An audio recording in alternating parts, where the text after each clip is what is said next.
Olá, o RFI convida hoje em entrevista o médico Luiz Fernando Correia. Ele está em Orlando, na Flórida, onde acompanha a situação da epidemia de coronavírus e a vacinação, que já começou também nos Estados Unidos. Obrigada por aceitar o nosso convite, Luiz Fernando. Eu que agradeço a oportunidade, Maria Paula. Um prazer falar para você e para os ouvintes. Bom, os Estados Unidos são o país mais atingido pela pandemia nesse momento, né? E com uma recente aceleração expressiva da Covid-19, cerca de 200 mil novos casos por dia, 3 mil mortes por dia, e agora o imunologista da Casa Branca, o Anthony Fauci, e o presidente eleito, Joe Biden, temem que haja um agravamento da epidemia após essas festas de fim de ano. Qual é a situação agora, Luiz Fernando? A situação é bastante grave porque esse aumento expressivo que a gente está vivendo nos Estados Unidos de casos e de mortes ainda é reflexo das festas do Thanksgiving, né, do Dia de Ação de Graças, que acontece no final de novembro. A conta, vamos dizer assim, do Natal e Ano Novo só vai chegar em meados de janeiro. Então, o Dr. Fauci está sendo extremamente realista quando ele espera esse aumento e possivelmente a gente vai enfrentar essa curva subindo até final de janeiro, início de fevereiro, pelo menos. A esperança é que já começa a vacinação. Os Estados Unidos começaram a campanha no dia 14 de dezembro com a vacina da Pfizer-BioNTech e o país também tem oficialmente autorização para usar a vacina da Moderna. Aliás, ele tem um acordo, né, entre o governo e a Moderna, tem dinheiro público na pesquisa e distribuição dessa vacina. Luiz Fernando, você acompanha esse xadrez da entrega das vacinas no Rio de Janeiro, nos Estados Unidos? A gente pode dizer que o governo americano está preparado, está bem abastecido para essa luta? Olha, essa expressão foi extremamente feliz, chamar de xadrez, porque os Estados Unidos fez movimentos muito interessantes no início desse processo, em especial colocando dinheiro público através do Instituto Nacional de Saúde na pesquisa da Moderna, que é uma plataforma revolucionária de vacinas, como é a da Pfizer, de RNA mensageiro, e teve sucesso. A questão é, os Estados Unidos já fez compras, ou seja, já comprou vacinas suficientes para vacinar toda a população. Só que só metade dessas doses são de vacinas já aprovadas. Ainda falta que a vacina da Janssen, que é da Johnson & Johnson, seja aprovada e ela deve ser submetida à aprovação do FDA no início de janeiro, e com certeza vai ser aprovada, e também a vacina da AstraZeneca Oxford, que provavelmente deve ser submetida, segundo notícias, à agência regulatória do Reino Unido muito proximamente, nos próximos dias, e também deve ser aprovada, inclusive com a declaração do CEO da AstraZeneca ontem de que a vacina tem eficácia acima de 90%, embora sem divulgar os dados ainda, né? Então, com essas 4 plataformas, os Estados Unidos, em tese, têm vacina para todo mundo. Só que o processamento dessas ordens, a distribuição dessas vacinas e a aplicação dessas vacinas vai se estender, se tudo der muito certo, até o verão. Ou seja, estamos falando aí de final de julho, agosto desse ano ainda. Aqui na França, a vacinação começou nesse fim de semana, assim como em vários outros países europeus. Primeiro com os idosos em asilos, os profissionais da área de saúde, enfim, os mais vulneráveis. Essa é a estratégia adotada pela maioria dos países, Luiz Fernando, e parece que só a Indonésia tem um plano diferente de vacinar primeiro os jovens. Não tem muita. Essa ideia não tem lógica alguma, porque não é o grupo de maior risco, né, de morrer da doença. Então, o que a gente quer com vacina obviamente, a gente quer que as pessoas não se infectem, mas a gente sabe que isso não funciona sempre assim. O mais importante é que pessoas não morram das doenças, né? Essa é a lógica, por exemplo, de vacinar contra a gripe. Só que, diferente da gripe, o novo coronavírus afeta os idosos e as pessoas que têm doenças crônicas. Então, a lógica de vacinação é profissionais de saúde, porque estão expostos frequentemente a uma carga viral muito maior pelo atendimento e até porque são extremamente necessários e estão ficando raros no mundo, né? porque estão sofrendo com a doença também, e logo depois os idosos e os doentes crônicos. Essa é a lógica mais natural. Aqui nos Estados Unidos, especificamente na Flórida, onde eu estou, os profissionais de saúde já estão sendo vacinados, como você lembrou, já desde o dia 14. Eles devem terminar, a previsão é que termine a vacinação dos profissionais de saúde ainda em 2020, ou seja, nessa semana que está começando hoje, e a partir da semana que vem começam a ser vacinados aqueles profissionais que trabalham no atendimento direto, mas não são profissionais de saúde, são chamados first responders, estou falando aí de motorista de ambulância, policiais e bombeiros, e também as pessoas idosas que moram, é muito comum aqui na Flórida, né? Essas comunidades e locais de moradia de pessoas de alguma idade. Então, elas já foram cadastradas, isso foi interessante, foi um processo de cadastramento feito já no mês passado, de novembro para dezembro. Todas essas residências e esses asilos, enfim, casas de repouso, com doenças, com pessoas doentes ou não, se cadastraram e vão receber a visita de equipes para fazer a vacinação. Então, os idosos não vão ter que se deslocar para nenhum lugar para ser vacinados. Eles já foram cadastrados, já foi levantada a necessidade de cada uma dessas instituições e elas serão visitadas por equipes de vacinação a partir do sistema de saúde. Aqui o sistema é privado, é diferente da Europa. Tem um sistema de saúde aqui na Flórida, que é o Advent Health, que está coordenando esse esforço a partir do governo, está recebendo as vacinas e fazendo essa coordenação e distribuição, Maria Paula. Eu ouvi você falar já que vacina é um contrato social, que a gente toma vacina por causa dos outros também. Eu queria reforçar esse aspecto, porque aqui na França, um dos países mais resistentes à vacina, 44% da população apenas diz que vai se vacinar. O que dizer em termos de convencimento do externo? Eu acho que as pessoas tinham que entender isso que você viu.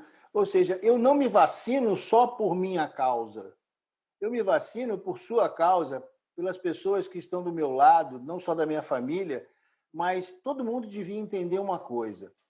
Existe gente que não pode receber a vacina, por questões médicas, por exemplo. 95% das crianças que têm câncer, hoje em dia, se curam. Graças a Deus, porque a ciência avançou. Mas essas crianças não vão poder ser vacinadas. E não podem ser vacinadas para doença alguma. Então, eu me vacino por causa dessas crianças que estão em tratamento de câncer. Pelas pessoas que têm tratamento de câncer e são adultos. Os pacientes, as pessoas que convivem hoje em dia com doenças de imunodeficiência, como até a própria infecção pelo HIV/AIDS, que é uma doença que está controlada em termos de administração da vida das pessoas. Eu me vacino por conta de pessoas que têm alergias extremas, que não podem se vacinar. Aí é que está o segredo. Você tem que se vacinar porque você quer que a sua comunidade esteja saudável. Não é porque você saudável. E qual é a cobertura ideal? Eu já ouvi também você comentar sobre a tal imunização de rebanho, que é um termo que vem do mundo médico, né, das vacinas, e que acabou sendo, de certa forma, mal usado, né? Como se todo mundo pudesse pegar logo essa doença. Exatamente. Não existe um modelo matemático exato, mas habitualmente a gente trabalha com um número acima de 85%. Isso seria um mundo muito ideal, né? Mas a própria Organização Mundial da Saúde já baixou esse sarrafo para alguma coisa perto de 50%, e uma estimativa bastante conservadora e lógica é que a gente chegue no meio termo, ou seja, 70% da população vacinada. Isso vai fazer com que o vírus circule muito pouco. Isso é outra coisa interessante. As pessoas têm que entender que se eu estou vacinado, vou imaginar que o vírus sai na rua procurando alguém para infectar. Se ele só encontrar pessoas vacinadas, ele não vai infectar ninguém e não vai ser passado adiante. Essa é a lógica da vacinação. Então, eu preciso que muita gente se vacine para que, se por acaso alguém infectado sair à rua, ele não encontre alguém que possa ser infectado, porque está protegido pela vacina. Essa é a lógica. E a imunidade de rebanho seria isso, né? é um termo de vacinação que foi politicamente muito mal utilizado, né, no mundo inteiro, por pessoas negacionistas, quando você consegue atingir uma quantidade de pessoas que diminua de maneira muito importante a circulação do vírus. Você não vai conseguir, a gente não vai conseguir acabar com o coronavírus, com esse novo coronavírus, SARS-CoV-2. Ele não vai sumir, gente. Ele vai continuar circulando. Só que a gente quer que ele circule muito pouco. E, para isso, ele tem que ter muita gente vacinada. E muitos cálculos, né, envolvidos nessa campanha, digamos.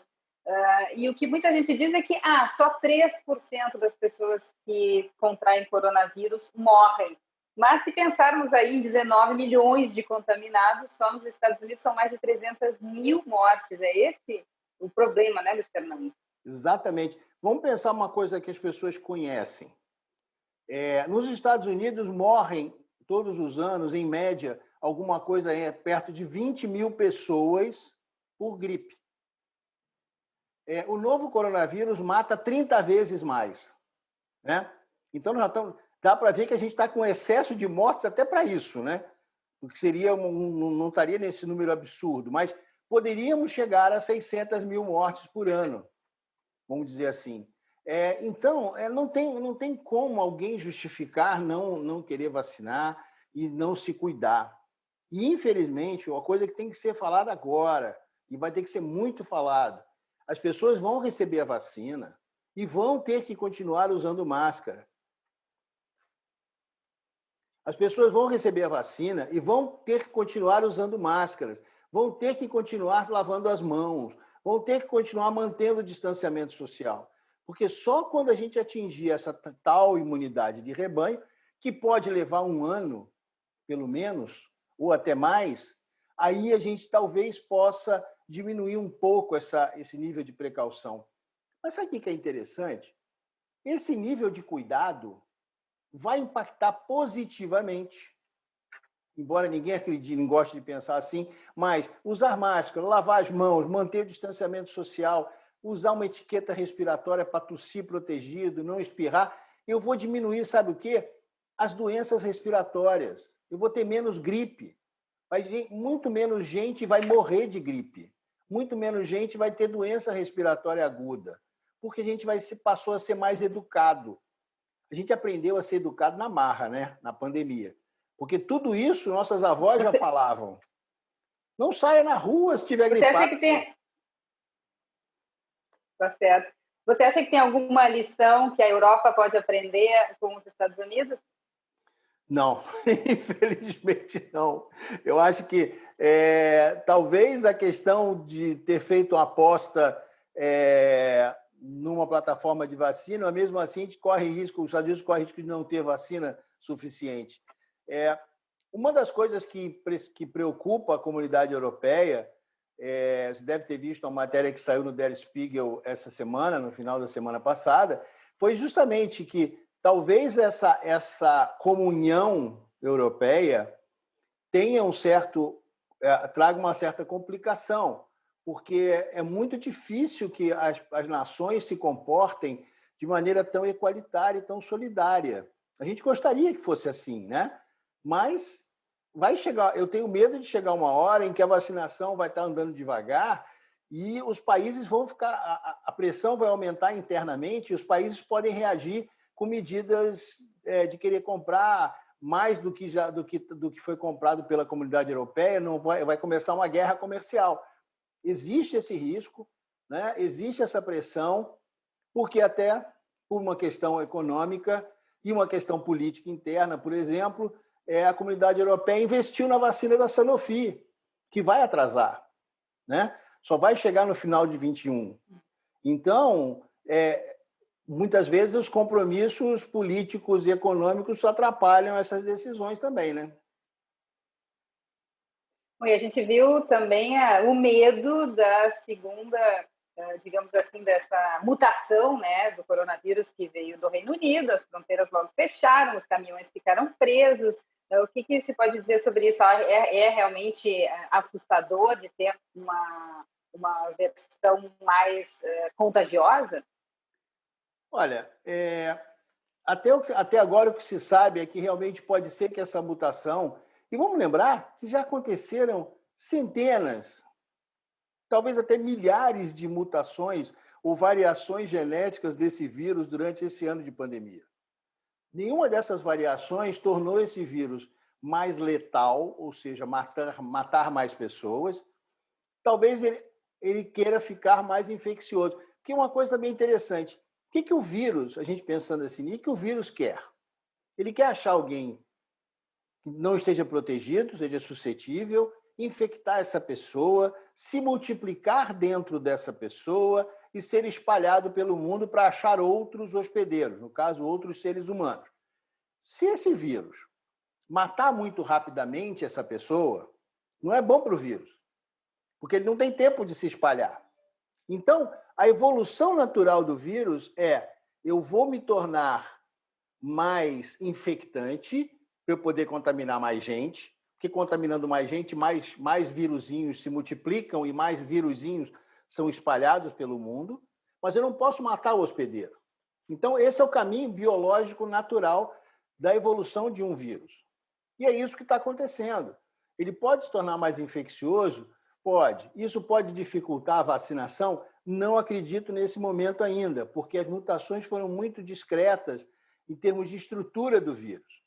Então, isso não vai atrapalhar as estratégias de vacinação já. Pode ser que daqui a 2 anos ele tenha evoluído tanto que ele tenha ficado muito diferente. E aí vamos ter que fazer outra vacina. Mas, nesse momento, essas plataformas são seguras e eficazes. É isso que interessa. A gente tem que frear essa pandemia que está acontecendo. Ela vai precisar mudar? Não sei.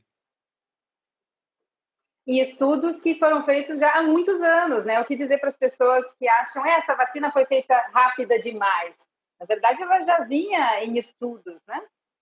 Isso é tão importante. Essas vacinas, as pessoas falam assim, elas têm 10 meses. Não, elas têm 18 anos de evolução.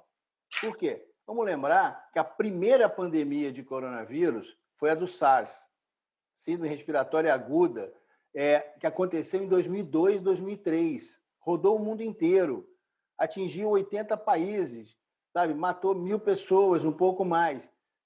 Aí a pandemia se extinguiu, é verdade, mas as pesquisas já tinham começado em 2002, ou seja, já estavam se desenvolvendo vacinas contra coronavírus em 2002. Em 2015, o mundo tomou o segundo susto do MERS, da síndrome respiratória do Oriente Médio, que também era um coronavírus. E também, mais uma vez, foram acelerados de novo o processo do desenvolvimento das vacinas. Porque a ciência não se perde.